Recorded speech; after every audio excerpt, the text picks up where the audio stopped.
We have a major update for the Cleveland Cavaliers as Koby Altman went to work tonight. News coming out that he signed 4 different players to this Cleveland Cavaliers team. And with an open roster spot and a couple holes still left in the roster, all eyes are kind of pointing on what Kenny Atkins, what the front office decide in regards to who's going to be left to round out this Cavs bench entering the season, where obviously the Cavs have some high expectations, are hoping to improve without making major blockbuster moves over the course of this offseason. So we're going to break down who these signings are, what impact they can have for this Cavs team, and what holes need to be filled for this Cleveland Cavaliers roster. But before we dive into any of that, folks, I want to say over 88% of our viewers haven't subscribed to the channel just yet. So if you want to stay up to date with everything going on with the Cleveland Cavaliers, make sure you guys hit that subscribe button so you don't miss a single thing. And it helps us out a ton as we inch closer and closer to this Cleveland Cavaliers season. I know Billy's going to be out there for Media Day, so we are pumped with what's going on out here for this Cavs team. But let's dive into the news, because news came out today that the Cleveland Cavaliers have agreed to Exhibit 10 deals with Pete Nance, with Jules Bernard, with Nae'Qwan, Tomlin, as well as Gabe, Osabuohien. My French is pretty bad there. My accent's popping out, but essentially coming from Hoops Hype. And as we saw from last season, Nance was a two-way player for the Cleveland Cavaliers, and Bernard was played for the Washington Wizards as a two-way guy. So lots of names, lots of pieces being brought into this Cavs team, and a couple of them are pretty interesting and guys that I think do have a shot at getting that final roster spot for this Cavs squad. Again, not the biggest names in the world, but you got to get these picks right. You got to get these, picks, selections, whoever you're bringing in on these end of contracts, if you want to improve your team, especially when you're loaded at the sort of contracts the Cleveland Cavaliers have, with lots of front-heavy deals given to Darius Garland, Donovan Mitchell, signing his extension this summer, Jarrett Allen, all these guys getting big money. So who are these players? Who's coming out here? Well, essentially, the first guy that's on this list, again, probably most familiar to Cavs fans, is Pete Nance, who was on the team for a stretch last season and didn't put up the craziest stats. We could say came out, signed a 100% three-point shooter on last year,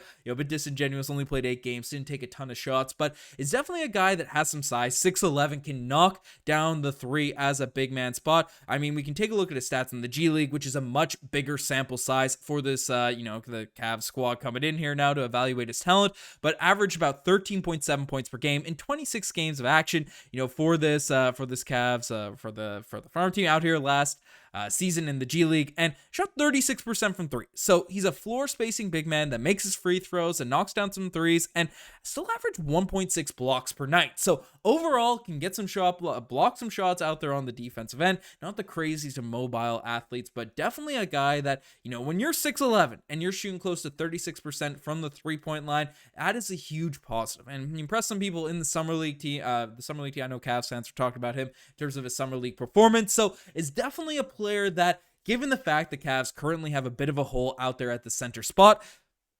I'd say is probably the favorite in regards to players that could be coming in and filling that roster spot for this Cleveland Cavaliers team. Again, 4 different guys. There are technically a few under guaranteed contracts, so lots of competition entering this Cleveland Cavaliers training camp, because goodness gracious, Tristan Thompson, as well, Sam Merrill, and they're on unguaranteed contracts, but I believe those guys will end up making the roster. Thompson's guaranteed contract, or is unguaranteed come January, so bit of flexibility Koby Altman's building up, but I think Pete's kind of the guy that's most likely to get that full out roster spot. But one guy's gonna get in the mix, and that's obviously Jules Bernard, who played for the Washington Wizards last season and is an interesting sort of piece for that the Cavaliers are going to be looking at. Again, a guy that in the G League has put up some solid stats as a scorer, as a bucket getter out there, for the Washington Wizards, was a two-way guy for the Wizards, played in the G League here, but essentially, close to 20 points per game, shot 44% from the field, 34% from the three-point line. Again, you want some three-point shooting, but got some assists, got some rebounds, did a few different things out there, turned over the ball a decent amount, but definitely just an all-around sort of bucket getter in terms of scoring, in terms of attacking the basket, scoring on different points in the court. But again, as that sort of wing presence, 2 guards, you want to be able to knock down the shots. And the Cleveland Cavaliers right now are loaded at the wings in terms of what they're able to provide, whether it's in the deep bench, but obviously the main players as well. You know, you have Garland, you have Donovan Mitchell, you have Max Strus, you have even Karis LeVert, and dare I say even, you got some shooters out there, on the wing in Yang, who I know a lot of fans want to be dealt away. Merrill's a guy that I think wouldn't mind seeing some more opportunities for him being able to knock down some threes out there for these possessions, but definitely an interesting piece to bring in on an Exhibit 10 contract, and we'll see if Bernard ends up having a shot at making the roster, or is just going to go back to the Cleveland Cavaliers G League team. But these are the only guys that ended up getting signed,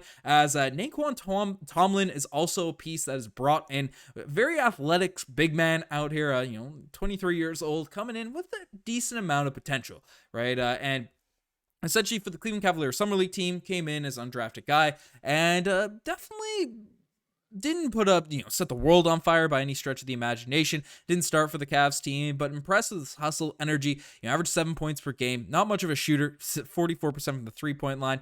And brought the strength. Brought but 2.4 rebounds. Again, not a ton of minutes. Not a ton of opportunities there. Average a block a game in limited minutes, in limited run. Again, a player that is nice to have in that G League system, given he's still young, raw, athletic. An interesting piece there on that front. A nice guy to have in-house, but I don't think has the same type of chances of making that final roster. And, the last guy that is out here on this list is Gabe Osabuohien, and essentially a 6'8" forward that, again, statistically is probably more of those Exhibit 10s, because if you're not familiar with an Exhibit 10 contract, it essentially allows your team to bring you in for training camp, give you a shot at making the roster, but then they also have your G League rights. You get bonuses if you stay with the G League team. So that's kind of the point of these Exhibit 10 contracts, but his stats out there, for in the G League, one point per game, a few rebounds here or there, a couple of assists, facilitator at the big man spot, but I think is very much unlikely to be that piece that the Cavs